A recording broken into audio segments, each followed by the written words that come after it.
वालेकुम students, welcome to chemistry सीखो।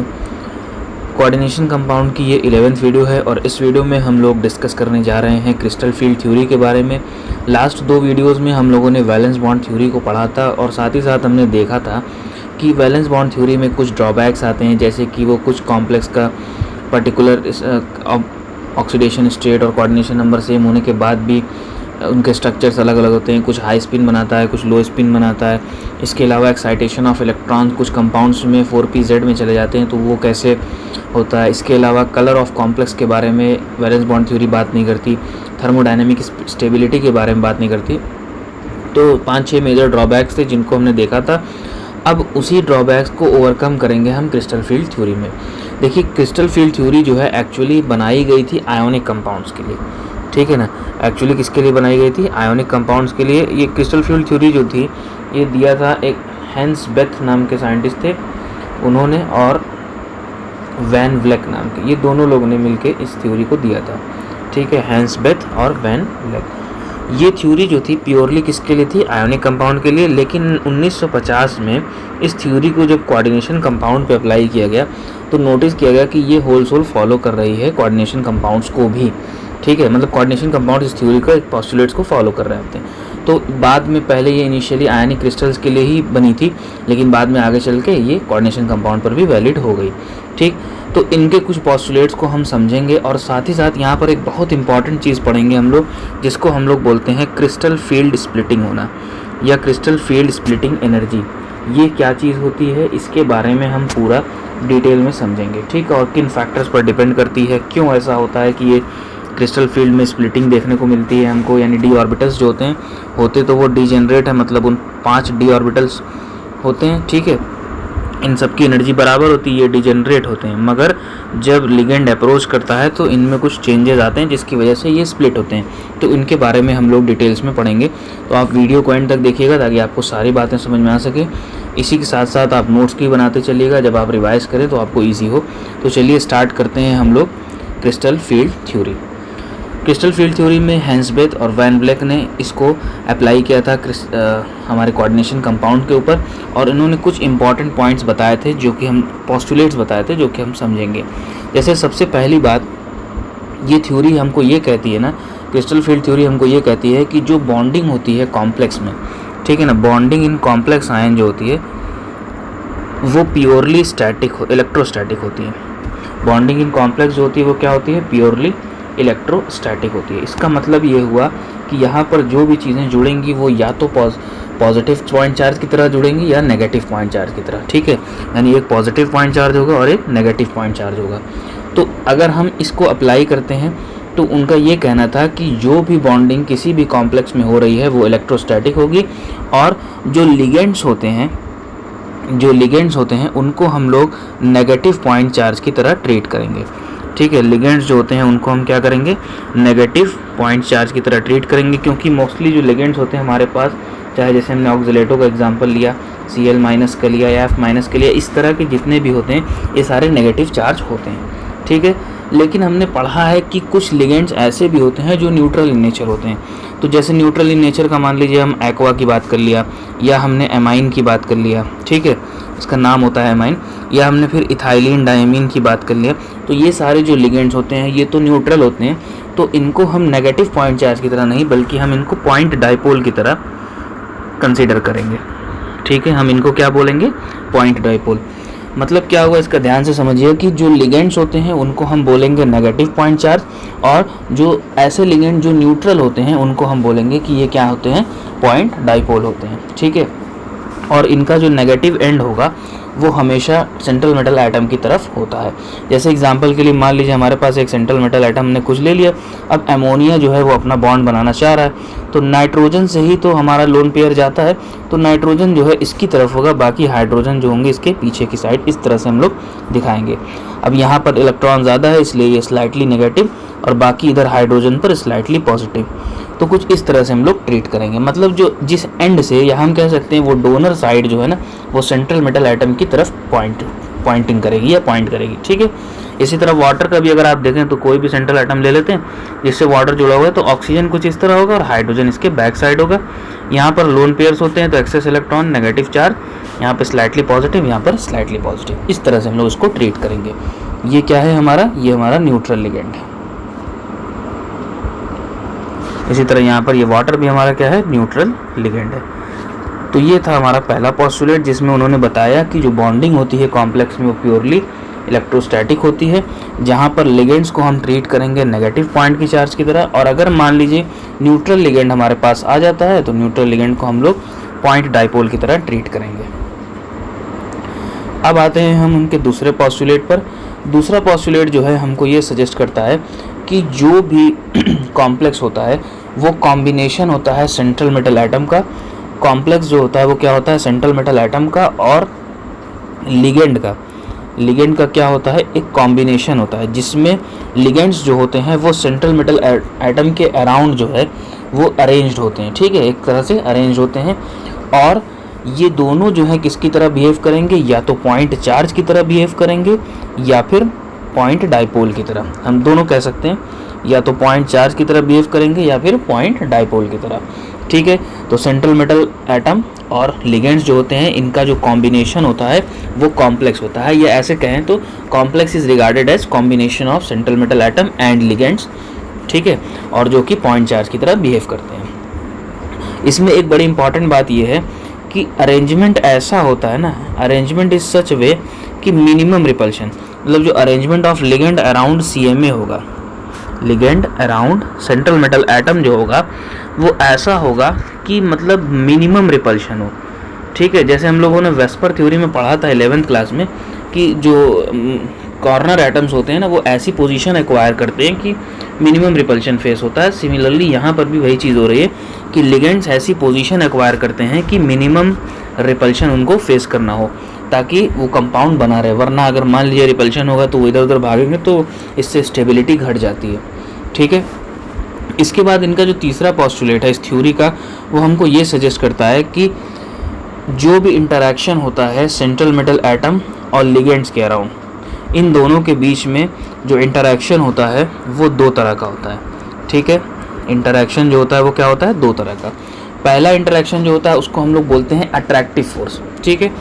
पहला जो इंटरैक्शन होता है उसको हम क्या बोलते हैं, उसको रिगार्ड करते हैं एज अ अट्रैक्टिव फोर्स। और दूसरा जो होता है वो रिपल्सिव फोर्स होता है, ठीक है। दूसरा जो होता है उसको हम क्या बोलते हैं, रिपल्सिव फोर्स बोलते हैं। अब जो अट्रैक्टिव फोर्स होती है वो किसके बीच होती है, वो होती है हमारे पॉजिटिव सेंट्रल मेटल एटम और लिगेंड्स के बीच में, ठीक है। पॉजिटिव सेंट्रल मेटल एटम और लिगेंड्स के बीच में क्या होती है, अट्रैक्टिव फोर्स। तभी तो कॉम्प्लेक्स बनेगा, तभी तो ये दोनों एक दूसरे से बाइंड होंगे, कोऑर्डिनेट बॉन्ड बनेगा और कॉम्प्लेक्स बनाएंगे। इनका जो नेचर होगा ये प्योरली आयोनिक जैसा होगा, ठीक है, प्योरली आयोनिक नेचर होगा। दूसरा जो होता है वो होता है रिपल्सिव फोर्स। रिपल्सिव फोर्स क्या होता है, रिपल्सिव फोर्स होता है लिगेंड्स के जो इलेक्ट्रॉन होते हैं, यानी हम इलेक्ट्रॉन पेयर ऑफ लिगेंड बोलें तो बेटर रहेगा, electron pair of ligand. Electron pair जो कि कोऑर्डिनेट बॉन्ड बनाने में हेल्प करता है उसके बीच, और जो पहले से हमारे d ऑर्बिटल में इलेक्ट्रॉन प्रेजेंट हैं उनके बीच, ठीक है, d orbital of central metal atom. Central metal atom के और d ऑर्बिटल के बीच, सॉरी, सेंट्रल मेटल एटम के d ऑर्बिटल के जो इलेक्ट्रॉन्स होते हैं उनके बीच और लिगेंड के इलेक्ट्रॉन पेयर्स के बीच में रिपल्सिव फोर्स अराइज होता है, ठीक है। तो जो हमारी क्रिस्टल फील्ड थ्योरी है ना वो बेसिकली इसी रिपल्सिव फोर्स पर बेस्ड है, तभी तो हम स्प्लिटिंग वगैरह को देख सकते हैं, ठीक है। तो हमारी क्रिस्टल फील्ड थ्योरी मोस्टली किस पर बेस्ड है, इस रिपल्सिव फोर्स पर जो अराइज होती है इलेक्ट्रॉन पेयर ऑफ लिगेंड और जो d ऑर्बिटल में ऑलरेडी इलेक्ट्रॉन प्रेजेंट होते हैं सेंट्रल मेटल एटम में उनके ऊपर। जैसे हमने पढ़ा था ना d1 d2 इस तरह से d3 कन्फिगरेशंस होती हैं, तो इनमें जो इलेक्ट्रॉन प्रेजेंट होते हैं और जो इलेक्ट्रॉन पेयर लिगेंड्स के पास होते हैं, या जो हमारे पास चाहे न्यूट्रल लिगेंड्स हो चाहे नेगेटिव लिगेंड्स हो इनके पास होते हैं, इनके बीच में होता है, ठीक है। ये था इनका तीसरा पोस्टुलेट। इस थ्योरी का जो चौथा पोस्टुलेट है वो हमको ये कहता है, अच्छा एक और इम्पॉर्टेंट बात थर्ड पॉइंट में, कि क्रिस्टल फील्ड थ्योरी इसी रिपल्सिव फोर्स को कंसीडर करके, मतलब मोस्टली इसी रिपल्सिव फोर्स पर ही फोकस्ड होती है, ठीक है। इनका चौथा जो पोस्टुलेट होता है इस थ्योरी का, इनमें बेथ और ब्लैक बता रहे हैं कि जो फ्री ट्रांजिशन मेटल्स होते हैं, ठीक है, उनके पास 5 d ऑर्बिटल्स होते हैं, ठीक, 1 2 3 और 5, ठीक है। 5 d ऑर्बिटल्स होते हैं जिनको हम नाम देते हैं क्या क्या, dxy, dyz, dzx, dx square minus Y square, और लास्ट वाला होता है dz स्क्वायर। ठीक है, ये 5 होते हैं। इन पांचों की जो एनर्जी होती है वो सेम होती है। जब पांचों ऑर्बिटल की एनर्जी सेम होगी तो हम उनको बोलते हैं कि ये डीजेनरेट ऑर्बिटल्स हैं। तब हम इनको क्या बोलते हैं कि ये डीजेनरेट ऑर्बिटल्स, मतलब एनर्जी सबकी बराबर है। और ये पांचों जो हैं, पांचों ऑर्बिटल्स डी के, इनमें जो है on the basis of orientation 2 group बनता है। ठीक है, ओरिएंटेशन जैसे मतलब orientation on the basis of orientation in space, on the basis of orientation in space. देखिए, हम लोगों ने इसको 11th क्लास में पढ़ा था कि एक्स वाई, वाई जेड और जेड एक्स ये दोनों एक्सिस के बीच में आते हैं, ये वाला और ये वाला एक्सिस के ऊपर आता है। तो इसी को ध्यान रखते हुए कि 3 डायमेंशनल स्पेस में इनका जो अरेंजमेंट होता है, उनके ओरिएंटेशन के बेसिस पर हमारे जो डी ऑर्बिटल्स हैं वो 2 ग्रुप में डिवाइड होते हैं, जिनमें D X Y, D Y Z और डी जेड एक्स, इनको हम लोग डेजिग्नेट करते हैं एज ए T2G ऑर्बिटल। ठीक है, इनको हम कैसे डेजिग्नेट करते हैं, T2G ऑर्बिटल। और ये जो होता है T2G ऑर्बिटल, ये बेसिकली एक नॉन एक्सियल ऑर्बिटल है। नॉन एक्सियल होने का मतलब ये एक्सिस पर नहीं है, बल्कि एक्सिस के बीच में अगर हम एक्स वाई ऐसे बनाते हैं तो हमको ये कुछ इस तरह से देखने को मिलेंगे। अगर हम वाई जेड की बात करें तो वाई यहाँ बना लीजिए, जेड यहाँ, तो ये हमेशा एक्सिस के बीच में इस तरह से देखने को मिलते हैं। ठीक है, तो ये कैसे ऑर्बिटल्स हुए, ये हुए नॉन एक्सियल ऑर्बिटल, और इनको हम बोलते हैं T2G ऑर्बिटल। ठीक है, ऐसे ही जो दूसरा ग्रुप बनता है हमारा वो होता है dx square minus Y square का और dz स्क्वायर का, इनको हम बोलते हैं EG ऑर्बिटल। ठीक है, ये जो EG ऑर्बिटल होते हैं ये एक्सियल ऑर्बिटल्स होते हैं, ये हमेशा एक्सिस पर आते हैं। जैसे अगर हम यहाँ पर एक्स वाई एक्सिस बनाएं तो हमको dx square minus Y square बिल्कुल इसके ऊपर देखने को इस तरह से मिलता है। और अगर हम dz स्क्वायर की बात करें तो यहाँ पर z एक्सिस अगर हम ले रहे हैं तो हमको कुछ इस तरह से मिलेगा और ऐसे करके मिलता है dz। ठीक है, तो ये कैसे ऑर्बिटल हुए, ये एक्सियल ऑर्बिटल हुए, तो इनको हम नाम क्या देते हैं, EG ऑर्बिटल। और ये कैसे नेचर के होते हैं, एक्सियल नेचर के। अब यहाँ पर हमने 2 टर्म्स इस्तेमाल किए छोटे से, वो 2 टर्म्स क्या हैं, वो हैं एक T2G और एक EG। T2G का मतलब नॉन एक्सियल और EG का मतलब एक्सियल। अच्छा, ये नया सा वर्ड समझ में आ रहा है, देखिए ये एक स्पेक्ट्रोस्कोपिक टर्म्स है, ये हमारे सिलेबस से बहुत ऊपर की चीज़ है, बस इतना जानते रहिए कि ये दोनों क्या है, ये दोनों एक स्पेक्ट्रोस्कोपिक टर्म्स हैं जिनका इस्तेमाल हम लोग उसके एक्सियल या नॉन एक्सियल होने के लिए दिखाते हैं। ठीक है, तो T2G और EG जो है क्या है, ये हमारे एक स्पेक्ट्रोस्कोपिक टर्म्स हैं, बस इसके अलावा और कुछ नहीं हमको पढ़ना है। जब आप हायर लेवल पर केमिस्ट्री पढ़ेंगे तो वहाँ पर आपको ये सारी चीज़ें और डिटेल में देखने को मिलेंगी कि T2G क्यों कहते हैं, EG क्यों कहते हैं इसको। ठीक है, इनका फुल फॉर्म्स वगैरह भी होता है, बहुत सारे इसमें टर्म्स होते हैं जो आपको देखने होंगे। ठीक, मगर ये हमारे सिलेबस में नहीं है। अच्छा, अब हमने क्या पढ़ा, हमने ये पढ़ा सर कि हमारे पास जो डी ऑर्बिटल होता है वो 5 होता है। ठीक है, 5 डी ऑर्बिटल्स होते हैं, थोड़ा सा अच्छे से बना लेते हैं इसको, 5 डी ऑर्बिटल्स होते हैं। ठीक है, अब ये 5 डी ऑर्बिटल्स जो हैं ये क्या होंगे, इन सब की एनर्जी जो होगी वो लगभग क्या होगी, सेम होगी। यानी सेम होने का मतलब ये जो ऑर्बिटल्स बन रहे हैं ये डीजेनरेट होंगे। ठीक है, ऑफ सेम एनर्जी। अब होता क्या है ज़रा ध्यान से समझिएगा, यहाँ पर आ रही बड़ी इंपॉर्टेंट बात। जब कभी लिगेंड अप्रोच करता है, ठीक, जैसे मान लीजिए सपोज करिए यहाँ से लिगेंड आ रहा है बॉन्डिंग करने के लिए, एग्जाम्पल से समझा, मतलब एक विजुलाइजेशन से समझा रहा हूँ। लिगेंड जब अप्रोच करता है सेंट्रल मेटल एटम को ना, तो जो डी ऑर्बिटल के इलेक्ट्रॉन होते हैं वो रिपेल करते हैं। इनमें जो इलेक्ट्रॉन प्रेजेंट होगा वो क्या होगा, डी इलेक्ट्रॉन्स, और लोन पेयर कह लीजिए या इलेक्ट्रॉन पेयर ऑफ लिगेंड जो है, इन दोनों के बीच में क्या होता है, इन दोनों के बीच में होता है रिपल्शन। ठीक है, इन दोनों के बीच में क्या होगा, रिपल्शन होगा। और जब रिपल्शन होता है तो ऐसे में क्या होता है, जो डिजेनरेसी होती है यानी एनर्जी होती है उनमें डिस्टरबेंस आती है और उनकी डिजेनरेसी ख़त्म हो जाती है। जब डिजेनरेसी ख़त्म हो जाती है किसके बेसिस पर, ओरिएंटेशन के बेसिस पर। मतलब लिगेंड किधर से आ रहा है, मान लीजिए लिगेंड अगर एक्सियली आ रहा है तो जो एक्सियल पे ऑर्बिटल है उनमें डिजेनरेसी आएगी।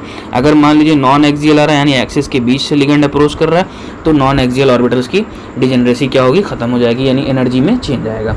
अब ऐसे में क्या होगा कि जब लिगेंड अप्रोच करेगा तो या तो एक्सियल कर सकता है या नॉन एक्सियल, दोनों में से जिस भी सिनेरियो में लिगेंड अप्रोच कर रहा होगा वहाँ पर डी इलेक्ट्रॉन और लोन पेयर ऑफ लिगेंड के बीच में रिपल्शन होगा, जिसकी वजह से ये जो डी ऑर्बिटल है वो 2 पार्ट में टूट जाएंगे। वो क्या हो जाएंगे, स्प्लिट हो जाएंगे 2 पार्ट में।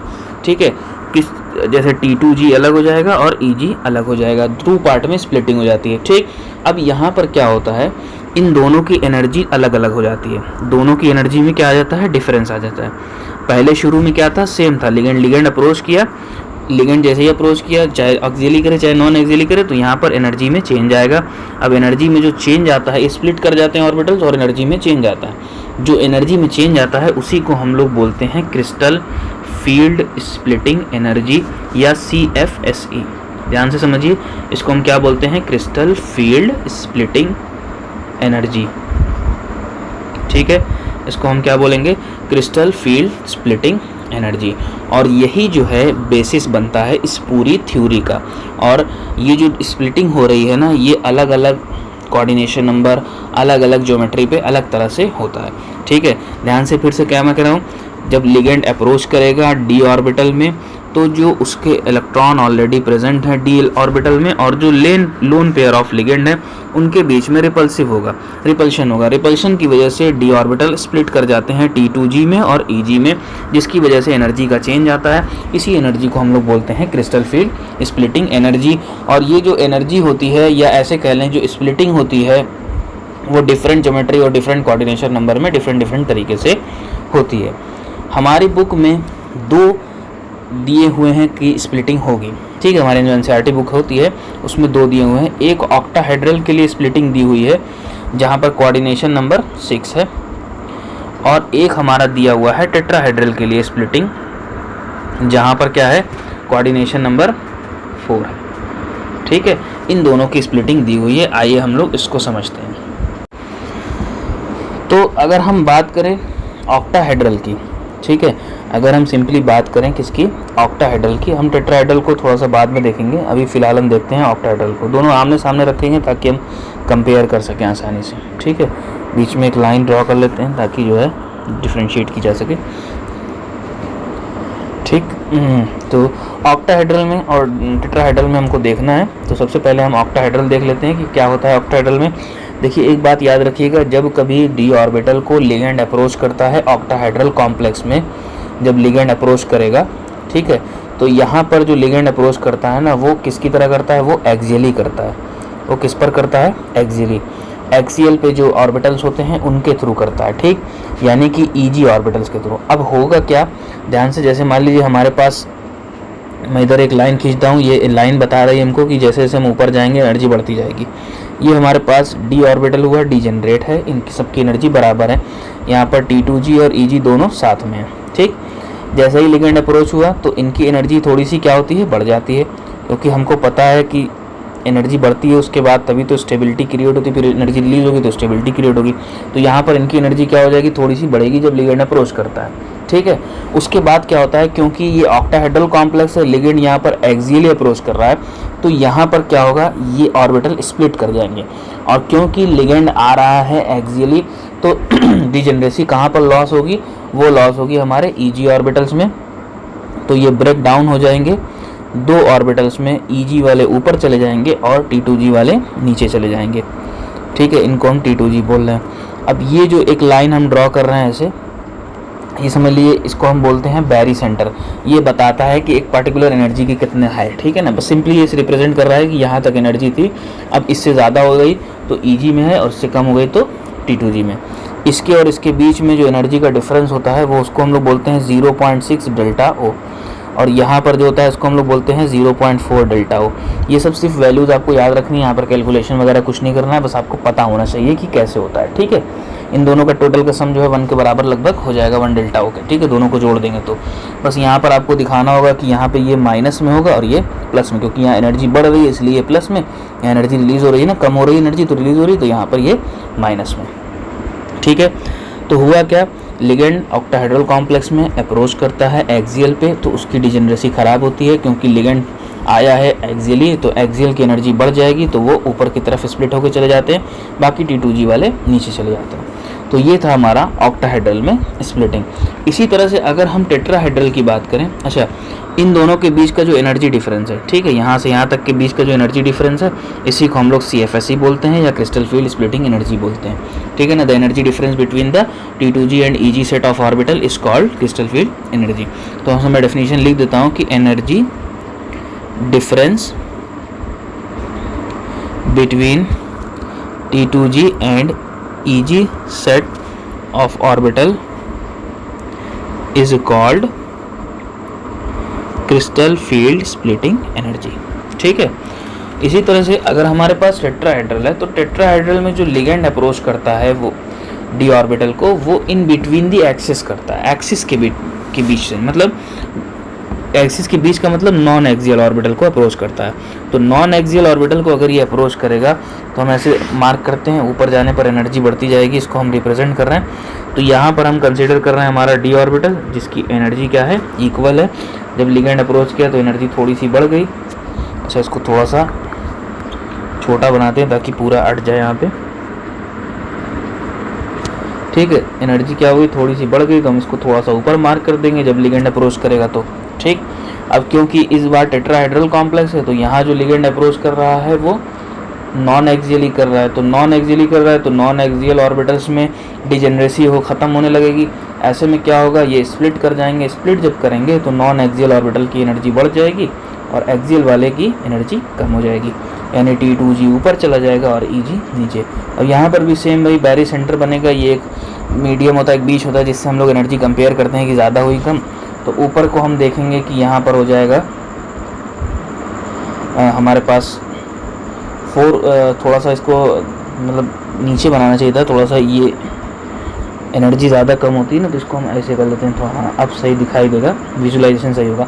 ये होता है हमारा लगभग 0.4 के डेल्टा T से दिखाते हैं, यहाँ पर हम देखते हैं 0.6 डेल्टा T, ये होता है माइनस में, ये होता है हमारा प्लस में।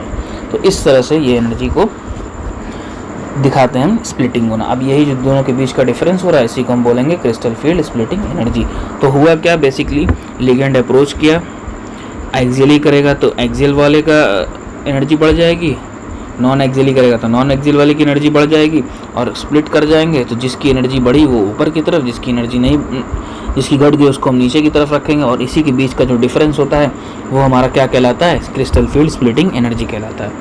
एक बड़ी इंपॉर्टेंट बात, एक्सपेरिमेंटली ऐसा देखा गया है कि इन दोनों में एक छोटा सा रिलेशन होता है, एक्सपेरिमेंटली देखा गया है, वो ये है कि जो एनर्जी ऑफ डेल्टा T होता है ना, वो बराबर होता है 4/9 डेल्टा होगा, ठीक है। मतलब इसका जो स्प्लिटिंग एनर्जी है वो इसकी स्प्लिटिंग एनर्जी 4/9 टाइम्स होती है, ठीक है।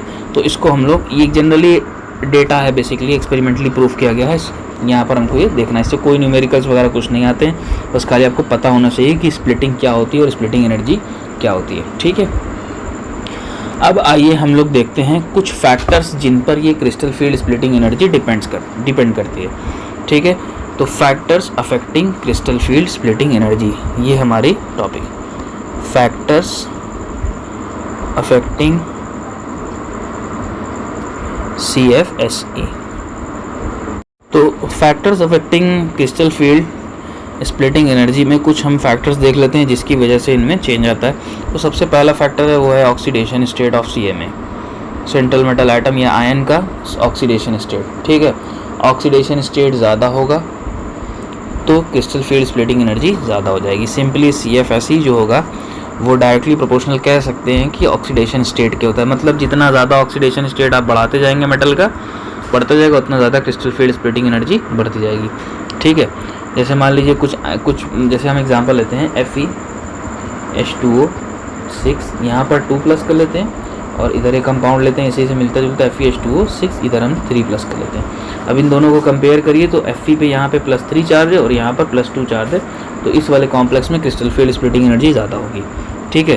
पहला किस पर डिपेंड करता है, ऑक्सीडेशन स्टेट पर। दूसरा हम बात करेंगे तो वो ज्योमेट्री पर डिपेंड करता है, ठीक है। तो जनरली याद रखिएगा जो क्रिस्टल फील्ड स्प्लिटिंग एनर्जी होती है स्क्वायर प्लेनर की वो ज़्यादा होती है, देन ऑक्टाहेड्रल की होती है, देन सबसे कम जो होती है वो टेट्राहेड्रल की होती है, ठीक है। ऑक्टाहेड्रल में कम होगी, ऑक्टाहेड्रल में सॉरी ज़्यादा होगी टेट्राहेड्रल से, और ऑक्टाहेड्रल से भी ज़्यादा किस में होगी, स्क्वायर प्लेनर में होगी, ठीक है। अब यहाँ पर हम एक चीज़ देखें तो इस ऑक्टाहेड्रल में हमारा कोऑर्डिनेशन नंबर 6 होता है और टेट्राहेड्रल में हमारा कोऑर्डिनेशन नंबर 4 होता है। स्क्वायर प्लेनर में कोऑर्डिनेशन नंबर 4 होता है। तो हम इन दोनों को ऐसे कंपेयर नहीं कर सकते कोऑर्डिनेशन नंबर से, मगर हम ये देख सकते हैं कि अगर ऑक्टाहेड्रल है कॉम्प्लेक्स तो उसकी एनर्जी ज़्यादा होगी कंपेरिजन टू टेट्राहेड्रल कॉम्प्लेक्स। ठीक है, इसके बाद आते हैं हम डी सीरीज़ में। अब डी सीरीज़ में हमने पढ़ा था इनिशियली 4 सीरीज़ होती हैं, 3D 4D 5D। तो 3D सीरीज़ के जो ऑर्बिटल्स 3D सीरीज़ के जो कॉम्प्लेक्स होंगे उनकी क्रिस्टल फील्ड स्प्लिटिंग एनर्जी कम होती है, उससे ज़्यादा 4D की होती है और सबसे ज़्यादा 5D की। 6D अभी कंप्लीट नहीं है तो उसके बारे में कोई डिस्कशन नहीं होता। ठीक है, तो 3D सीरीज़ के जो एलिमेंट्स होंगे उनके कॉम्प्लेक्स की स्प्लिटिंग एनर्जी ज़्यादा होगी, उससे ज़्यादा होगी 4D सीरीज़ से और उससे ज़्यादा होगी 5D सीरीज़ से। इसमें एक एग्जांपल ले लेते हैं छोटा सा। जैसे मान लीजिए हमारे पास मान लेते हैं कोबाल्ट है, इससे 6 अमोनिया लगे हुए हैं। ठीक है, 3+ चार्ज है। एक हम ले लेते हैं रोडियम, यहाँ पर हमारे पास इससे वाटर लगा हुआ है, इस पर भी 3+ चार्ज लेते हैं। और एक ले लेते हैं इरेनियम, इसका नाम याद नहीं आ रहा है, IR से कुछ होता है, हम ले लेते हैं इसका कॉम्प्लेक्स H2O6 3+। ठीक है, अब आप इन तीनों को कंपेयर कीजिए। ये देखिए 4D सीरीज़ का एलिमेंट है, ये 5D सीरीज़ का एलिमेंट है और ये 3D सीरीज़ का एलिमेंट है। दोनों में सब में ऑक्सीडेशन स्टेट +3, इसमें भी +3, इसमें भी +3। तो ऑब्वियस बात है कि 5D वाले की क्रिस्टल फील्ड स्प्लिटिंग एनर्जी ज़्यादा होगी। इसके बाद बारी आती है हमारे पास नेचर ऑफ लिगेंड की। लिगेंड का नेचर कैसा होता है, यहाँ पर थोड़ा सा इंपॉर्टेंट है, इसको ध्यान रखिएगा। ये बात, इससे हमको पता चलता है स्प्लिटिंग एनर्जी के बारे में। देखिए, अगर कार्बन डोनर साइट है तो उसका ज़्यादा होगा, उससे कम नाइट्रोजन डोनर साइट, उससे कम ऑक्सीजन डोनर साइट और लास्ट में halogen donor site. Carbon donor site वाले लिगेंड में स्प्लिटिंग एनर्जी ज़्यादा होगी, देन उसके बाद नाइट्रोजन, देन उसके बाद ऑक्सीजन और सबसे कम जो होता है वो हेलोजन होता है। ठीक है, तो ये सारी चीज़ें होती हैं। ये 4 कुछ फैक्टर्स हैं जिन पर crystal field splitting energy depend करती है। अब एक इम्पॉर्टेंट बात यहाँ पर ये नोट करने वाली है कि किसी भी सेंट्रल मेटल एटम में किसी भी सेंट्रल मेटल कैटायन के लिए जो CFSE होती है, सेंट्रल मेटल एटम के लिए जो क्रिस्टल फील्ड स्प्लिटिंग एनर्जी होती है वो किस पर डिपेंड करती है, वो इट डिपेंड्स ऑन लिगेंड। अच्छा, हमने ऊपर जितने भी चीज़ें पढ़ा है सब लिगेंड के थ्रू ही पढ़ा है, कुछ ऑक्सीडेशन स्टेट से भी पढ़ा, लेकिन लिगेंड ही अप्रोच करता है तभी तो स्प्लिटिंग होती है। तो होल सोल किस पर डिपेंड करता है, सारी चीज़ें लिगेंड के ऊपर। ठीक है, अब जितना आसानी से लिगेंड अप्रोच कर लेगा उतना ज़्यादा क्रिस्टल फील्ड एनर्जी होती है। इसको ध्यान रखिएगा कि जितना ईज से लिगेंड अप्रोच करेगा आसानी से कर लेगा उतना ही ज़्यादा CFSE होगी। ठीक, तो इससे हमको ये पता चल रहा है कि कुछ लिगेंड्स ऐसे होते हैं जिनमें स्प्लिटिंग जो होती है वो कम एक्सटेंट तक होती है कुछ लिगेंड्स ऐसे होते हैं जिनमें स्मॉल एक्सटेंट पर स्प्लिटिंग होती है। ठीक है, जब वो स्मॉल एक्सटेंट पर स्प्लिटिंग कर पाते हैं तो इनको हम लोग बोलते हैं वीक लिगेंड। इनको हम क्या बोलते हैं, वीक लिगेंड। और कुछ जो होते हैं वो लार्ज एक्सटेंट तक या लार्ज डिग्री ऑफ स्प्लिटिंग कर लेते हैं, उनको हम लोग बोलते हैं स्ट्रॉन्ग लिगेंड। अब यहाँ पर ये थ्योरी हमको डिफाइन कर दी कि लिगेंड में स्ट्रॉन्ग और वीक क्या होता है। ठीक है, फिर से समझिए हमने क्या बोला कि वो लिगेंड जो स्मॉल एक्सटेंट तक स्प्लिटिंग करते हैं उनको हम बोलते हैं वीक लिगेंड। वो लिगेंड जो लार्ज एक्सटेंट तक स्प्लिटिंग करते हैं उनको हम क्या बोलते हैं, स्ट्रॉन्ग लिगेंड। और इनको हम पहचानेंगे कैसे, तो हम क्या करते हैं ना, क्रिस्टल फील्ड स्प्लिटिंग एनर्जी के बेसिस पर उनका मैग्नीट्यूड कितना होता है इसके बेसिस पर हम एक सीरीज़ बनाते हैं। ठीक है, हम बेसिकली क्या करते हैं, हम जो है मैग्नीट्यूड ऑफ CFSE के बेसिस पर एक सीरीज़ बनाते हैं जिसमें हम अरेंज करते हैं सारे लिगेंड्स को। उसको हम लोग बोलते हैं स्पेक्ट्रोकेमिकल सीरीज़। उसको हम लोग क्या बोलते हैं, स्पेक्ट्रोकेमिकल सीरीज़। ठीक है, तो हम क्या करें इसमें, यहाँ पर लिगेंड को अरेंज किया गया on the basis of their magnitude of crystal field splitting energy. This series is called spectrochemical series. और इसका सीक्वेंस कुछ ऐसा होता है कि आप इसको नोट कर लीजिए, I-, फिर सबसे ज़्यादा Br-, देन उसके बाद SCN-, देन उसके बाद Cl-, देन सल्फाइड, फिर फ्लोराइड या फ्लोरिडो बोलते हैं यहाँ पे फिर हाइड्रोक्सीडो, फिर ऑक्जेलेटो, फिर उसके बाद एक्वा, फिर थायोसाइनेटो, फिर उसके बाद एडिटा, फिर उसके बाद एमोनिया या जिसको हम एमाइन बोलते हैं, उसके बाद फिर इथाइलिन डाइमीन, फिर नाइट्रो ग्रुप, फिर उसके बाद साइनेडो ग्रुप, उसके बाद लास्ट में सबसे ज़्यादा होती है कार्बोनिल ग्रुप। ठीक है, तो सबसे कम आयोडीन की और सबसे ज़्यादा कार्बोनिल की। तो ये सीरीज़ क्या कहलाती है? स्पेक्ट्रोकेमिकल सीरीज़ कहलाती है। अब देखिए, क्योंकि ये सीरीज़ काफ़ी लंबी चौड़ी है तो आप इसको एज ए निमोनिक्स के फॉर्म में, जैसे हम लोग पीरियोडिक टेबल याद करते हैं वैसे इसको भी याद कर सकते हैं। जैसे हम आयोडीन के लिए ले लेते हैं 1, ब्रोमीन के लिए लेते हैं बार, ठीक है। SCN के लिए सबसे बेस्ट रहेगा सचिन, Cl का ले लेते हैं क्लास, सल्फाइड कर लेते हैं से सल्फाइडो, F से फरार कर लेते हैं, ठीक है। बेसिकली क्या है? एक बार सचिन क्लास से फरार। और हाइड्रोक्सीडो के लिए हम ले लेते हैं क्या? और ऑक्जेलेटो को, इसको हम ऑक्जेलेटो ही बोल देते हैं। ऑक्जेलेटो का इसको हम पानी बोल देते हैं, ठीक है, पानी बोल देते हैं। इसके बाद फिर कंप्लीट करने के लिए यहाँ पर एक वर्ड जोड़ लीजिए, पानी से प्यार। हमने क्या कहा? एक बार सचिन क्लास से फरार और ऑक्जेलेटो का पानी से प्यार। तो यहाँ तक सीक्वेंस हो गया। इसके बाद हम लोग NCS पर, तो NCS को हम बोल देते हैं नाचता हुए, ठीक है, नाचते हुए। एडिटा को ले लेते हैं उड़ता, और NH3 को अमोनिया ही बोल देते हैं, ठीक है। अमोनिया N से इन बना लेते हैं, नाइट्रो से नॉर्थ, और इसको बना लेते हैं कनाडा, और CO से ले लेते हैं कोलंबो। देखिए, ये निमोनिक से आप जैसे चाहें बना ले। ये एक बहुत फेमस टीचर का मैंने देखा था, वही सीक्वेंस मुझे भी याद है तो वही मैं बता देता हूँ। एक बार सचिन क्लास से फरार और ऑक्जेलेटो का पानी से प्यार, नाचते हुए उड़ता ammonia in north Canada and Colombo. अब ये है हमारा पूरा स्पेक्ट्रोकेमिकल सीरीज़ और उसके कुछ निमोनिक्स। वाटर जो है, समझ लीजिए एक बाउंड्री है। बाउंड्री का मतलब इससे पीछे जितने भी लिगेंड्स हैं, इससे पीछे जितने भी लिगेंड्स हैं सब वीक लिगेंड्स कहलाएंगे, ठीक है। यहाँ तक जो है वीक फील्ड लिगेंड्स हैं, उसके बाद आगे जाएंगे तो सारे स्ट्रॉन्ग लिगेंड्स हैं। जैसे एडिटा है, अमोनिया है, इथाइलिन डाइमीथेन 1,2-डाइमीन है, नाइट्रो है, CN- है, ये सारे क्या हैं? स्ट्रॉन्ग है। वाटर से पीछे तक जितने भी हैं सब क्या हैं? सब जो है वीक लिगेंड्स हैं। तो ये बन जाता है हमारे पास एक तरह से स्पेक्ट्रोकेमिकल सीरीज़, ठीक है। तो इस वीडियो में बस इतना ही। उम्मीद करते हैं कि आपको सारी बातें समझ में आई होंगी। अगर आप कोई बातें ऐसी हैं जो नहीं समझ में आ रही तो आप वीडियो को रिपीट पर देख लीजिएगा। उसके बाद अगर फिर भी कोई दिक्कत आ रही है तो आप कमेंट सेक्शन का यूज़ करिएगा, वहाँ पर आप क्वेश्चन अपने डाल दीजिएगा तो मैं आपको उसको आंसर कर दूँगा। नेक्स्ट वीडियो में हम लोग ना बेसिकली थोड़ा सा एक कैलकुलेशन पार्ट होता है CFSE का, जहाँ पर हम मतलब एग्जैक्ट वैल्यू नहीं निकालते हैं, एक जनरलाइज वैल्यू निकालते हैं, जहाँ पर एक छोटा सा फार्मूला पढ़ेंगे और हम देखेंगे कि अगर मान लीजिए D ऑर्बिटल में 1 इलेक्ट्रॉन है तो क्या होगा, 2 इलेक्ट्रॉन है तो क्या होगा, 3 है तो क्या होगा।